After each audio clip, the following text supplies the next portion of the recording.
When I had the idea to start a new business, I was thinking of many ways to save time on my project, and one of those ways was to team up with a designer to design the logo. But would the logo design end up being any good? And how do we get to that final result?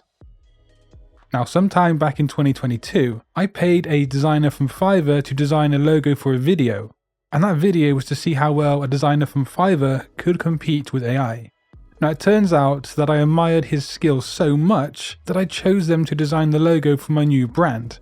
Well, not quite, but to design the logo alongside me. A quick thank you and a shout out to Invoice Ninja for sponsoring today's video. Now, the brand or the business I'm setting up aims to offer very professional and high quality feedback to graphic designers on their work. I wanted the design to be approachable, more informal than formal, yet still hold a sense of brandability. And also it had to be quite modern. My intention was to take the design from the person I'd hired and to simply expand on it and to improve it if possible. Again, I was trying to save time here, and as you progress as a designer or someone who's involved in business, you realize just how important time is to you in your workflows. Time is pretty much your biggest asset. Anyway, it didn't take long for the designer to send over the design, and for me, it was kind of a story of two halves. Firstly, the logotype. Now, the logotype on this design was so bang on the money, it's actually ridiculous. The typeface is really modern and really clean. Title case has been used, which leads into that more approachable kind of vibe that I did want. And the typeface itself also has that technology sort of feel to it, which is pretty much the niche that the business or brand intends to move into. The kerning was almost perfect. I just made a few adjustments so the logotype was established, and it is something that to me looks very neat indeed. Now, I did say the logo was a story of two halves, and that's because the logo symbol or the logo mark basically missed the mark to me personally. Now, I get where the designer was coming from. They used a speech bubble to suggest the interaction of giving feedback. However, this seemed a bit cliche and a bit too corporate for my liking. I wanted something more iconic, something more creative, and something more memorable. And that wasn't a problem because I had a surge in inspiration, and this is exactly what I did. So I came into Adobe Illustrator and I grabbed the pen tool. Now, I actually did like the idea of a speech bubble as a logo mark, but I wanted to create a more abstract and iconic version of a speech bubble. So I simply made a crude curved line like so, and at this stage I wasn't too worried about being neat, as you can clearly see, but was soon going to neaten things up, don't worry. But yeah, the first thing I did to this line was to grab the direct selection tool, which is obviously A on your keyboard, and I just moved around some of the anchor points like so. I'm just making sure things are in the place they should be or are going to be. Next, I needed to jack up that stroke weight, and for this design here, something like 40 was a good starting point. But there are a few things that we need to change in the stroke panel itself. For this design to look super smooth, we need to add a round cap, and also a round corner to the stroke. Yes, it still looks like a mess, I know. But here I used the width tool, which is Shift and W on your keyboard, and I wanted the top of the line to be slightly thicker than the bottom, but not by too much.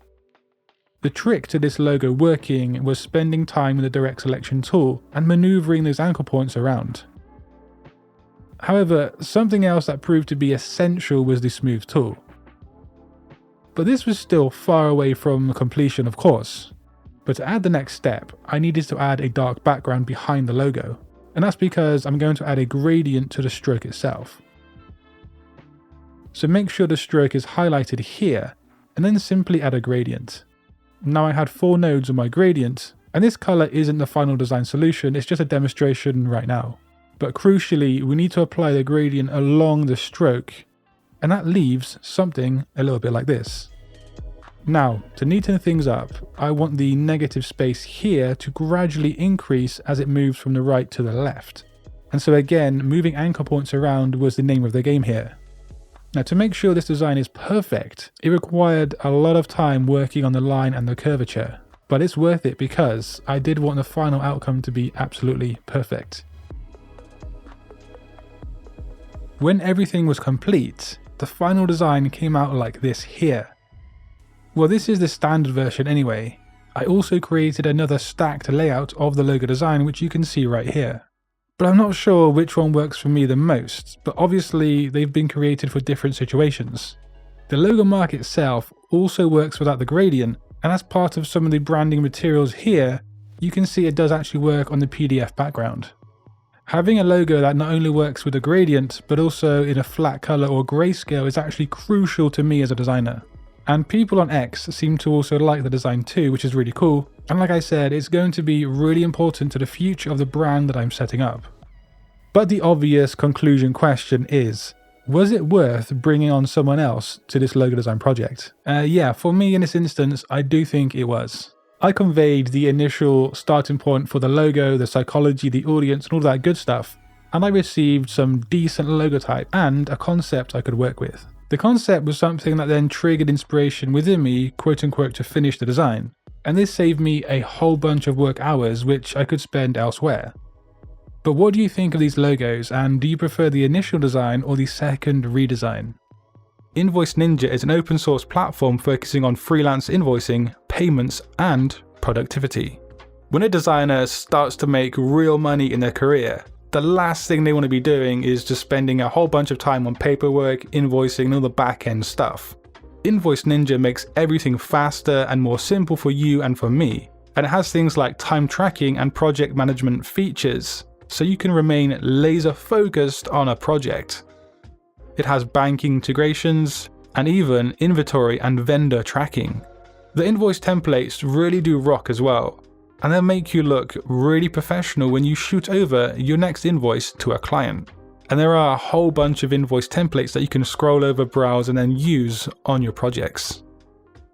But yeah, be sure to check out Invoice Ninja down in the description box below and see how it can help your career today. But if you want to learn some very, very important rules when it comes to designing logos, just click that video on screen. But until next time guys, design your future today. Peace.